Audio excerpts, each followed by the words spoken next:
Durante el último año y por enésimo mes consecutivo, la vivienda sigue siendo el primer problema de los españoles según el CIS. Es un problema tan grave, tan grande, que nadie se atreve, digamos, a imaginar soluciones nuevas, reales, que afecten a los ciudadanos.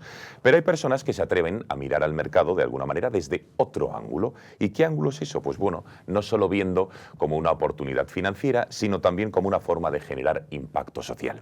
Y dirán ustedes, muy bien, ¿y eso cómo se hace? ¿En qué se traduce?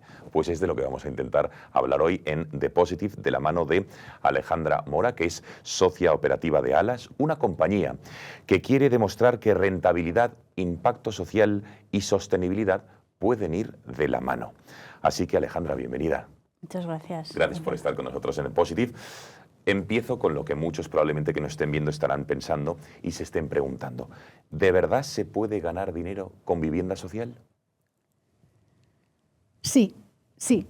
Yo parto de la base que una vez un jefe mío me dijo que o se hacen cosas bonitas o se hace vivienda. Yo le contesté, creo que se pueden hacer las dos cosas. En España yo creo que estamos acostumbrados a que o hacemos vivienda o hacemos cosas bonitas. Y de hecho, las cosas bonitas siempre muy relacionadas con, permíteme, la caridad o con... pero no, hay muchos otros países que llevan décadas de avance con respecto a nosotros en que tienen retornos financieros por construir y operar vivienda o venderla y además tienen un impacto social consciente y además pensado de antemano. Es decir, hacen algo para tener un retorno financiero, pero con un propósito social, siempre acompañado de un propósito social. En España creo que lo hemos hecho así, pero siempre inconscientemente. Construir vivienda siempre ha sido una actividad con un propósito social. Cuando se construyó tanta para una clase media, había un propósito social, crear una clase media. Y ahora hemos perdido cuál es el propósito de construirla, que a juicio mío, de Alas y del proyecto que dirijo, es preservar la asequibilidad a largo plazo. Tienes una larguísima trayectoria en el sector inmobiliario, Alejandra, y sin embargo en un momento dado decides fundar Alas con una filosofía muy distinta a lo que venías haciendo. ¿Qué te llevó a dar ese paso? Dicho de otra manera, ¿qué no te encajaba del modelo tradicional en el que formabas parte?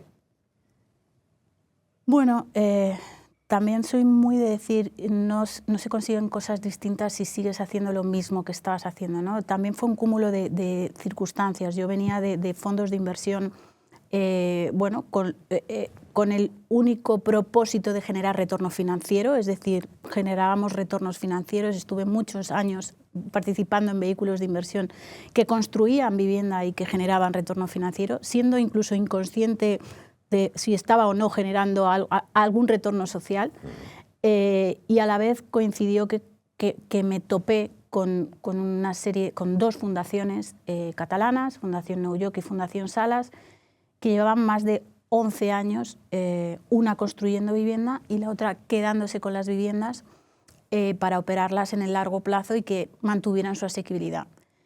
El timing o el kairos, ¿no? Ese que llaman los griegos el kairos ideal, que ese momento surgió y tanto los de un lado, los que llevan trabajando más el retorno social y los que llevábamos trabajando más en el retorno financiero, nos dimos cuenta que ningún modelo era perfecto y que no se podrían escalar lo suficiente o con el, y que la unión de ambos, esos dos propósitos, podrían ser un modelo que funcionara bien. Y nos topamos de repente con el concepto de inversión de impacto social y con ese concepto de triple retorno, ¿no? De que ahora, si quieres, a lo mejor profundizamos un poco más. Sí, ahora hablaremos del triple retorno y también de los que has comentado otros países, pero ¿cómo se traduce esto en la práctica? Es decir, este triple retorno económico, social, medioambiental, ¿cómo lo podríamos explicar de una manera que todo el mundo lo entienda? Pues Gonzalo, es que fue lo mismo que yo me senté y dije, vale, o sea, es muy naif hablar del impacto social,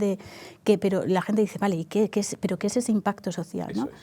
Ahora mismo en el mercado se está hablando de impacto social en dos actividades. En una actividad fundamentalmente respecto a la vivienda, que es en producirla y construirla. Es decir, cómo influye construir vivienda y un proyecto de vivienda arquitectónico y de promoción en un entorno, ¿no? O sea, cómo influye en el vecindario, cómo influye en las infraestructuras, cómo influye en la capacidad de relacionarse, cómo influye.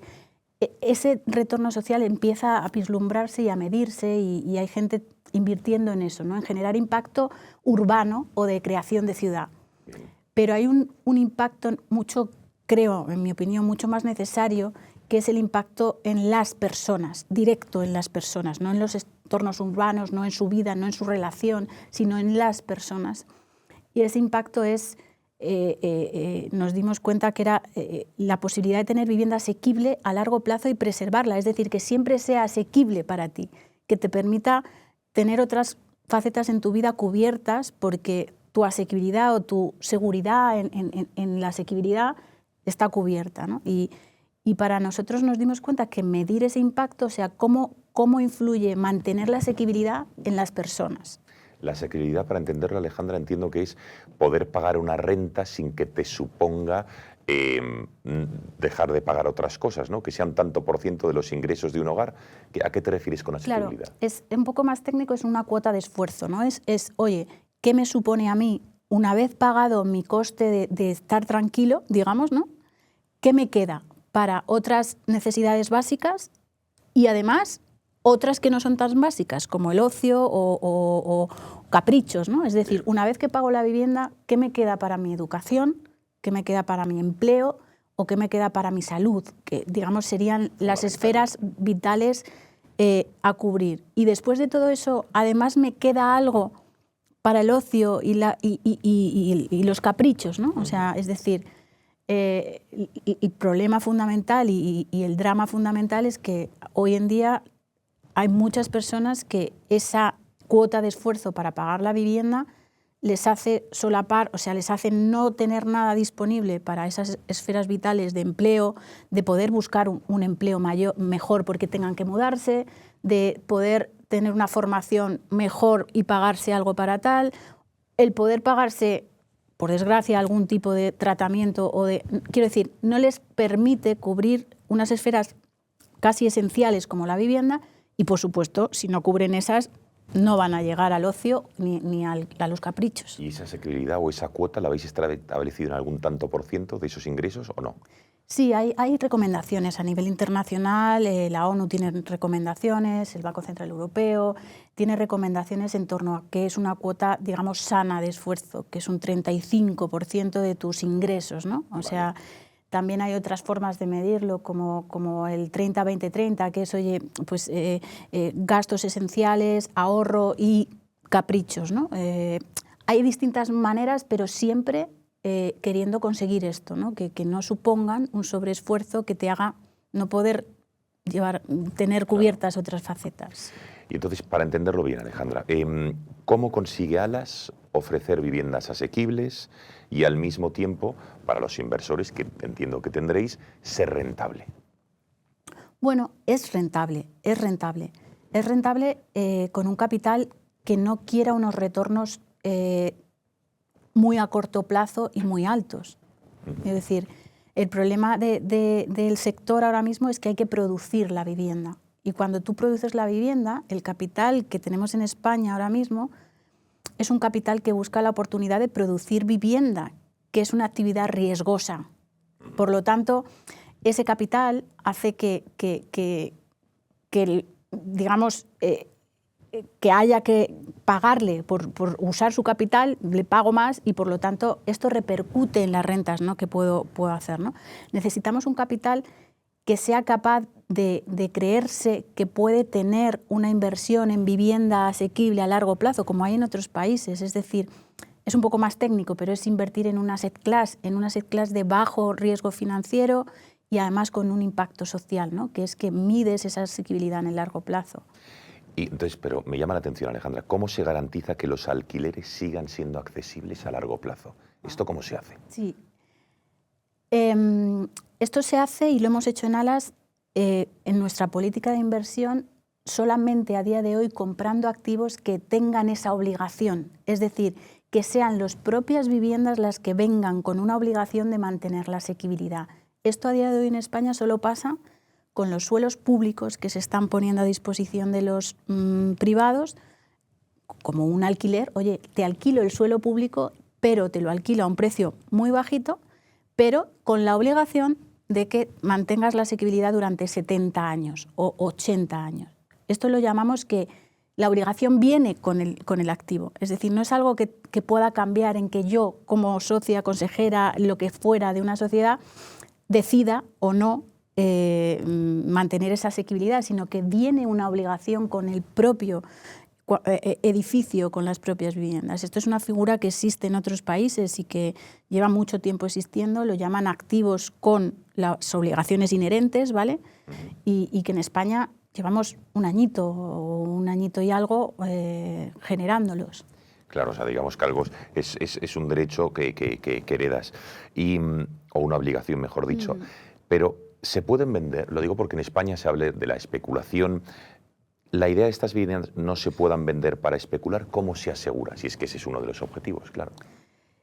De la única manera que se asegura es, como te digo, que el propio activo traiga una obligación contractual para los que los adquirimos.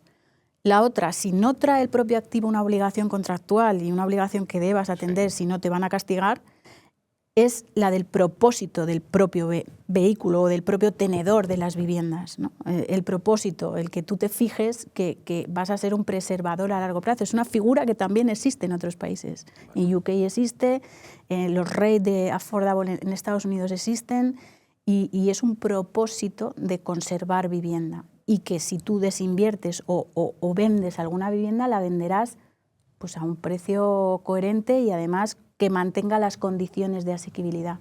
Es un propósito a día de hoy en España, solamente. Creo que habéis adquirido más de 1.400 viviendas, sobre todo en Madrid, Cataluña. ¿Qué supone eso? ¿Qué va a suponer para las familias que viven allí, Alejandra? Pues como te he dicho, y haciendo resumen de lo que es dónde invertimos, realmente lo que supone es que esas cuotas de esfuerzo no superen nunca ese 35 o 40%, vale. Es decir, nosotros en nuestro propósito y uno de nuestros impactos que queremos generar es que esas cuotas de esfuerzo se mantengan constantes.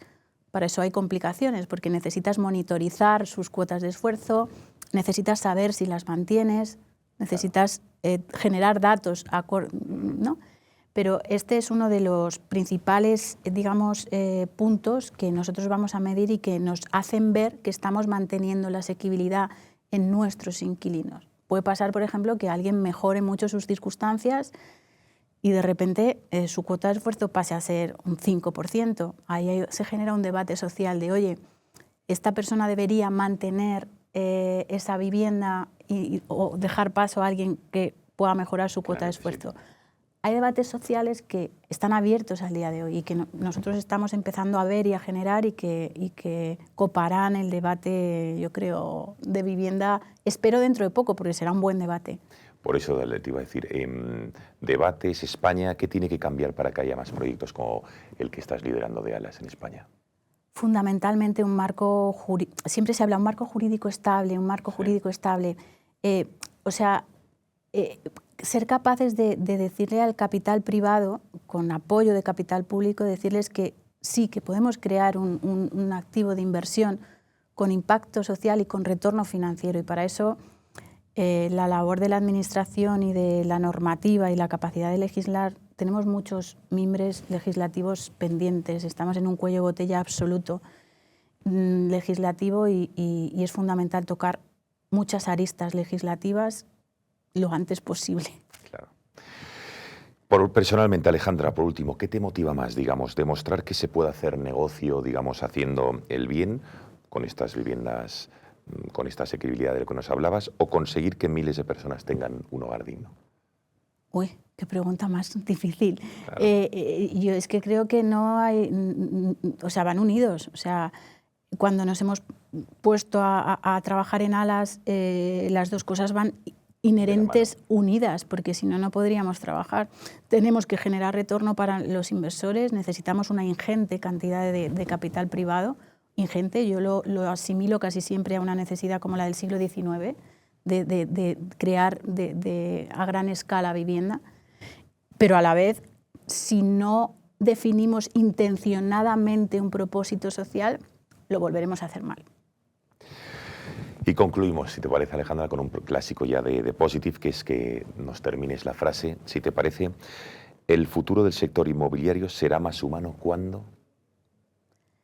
¿Será más humano cuándo? Cuando lo humano se alinee con el retorno financiero. Ah, qué interesante reflexión, claro que sí. Alejandra, muchísimas gracias de verdad por haber estado con nosotros y habernos explicado de una manera tan didáctica este proyecto tan fascinante y tan humano que defendéis desde Alas. Gracias y hasta otra ocasión. Gracias, Gonzalo.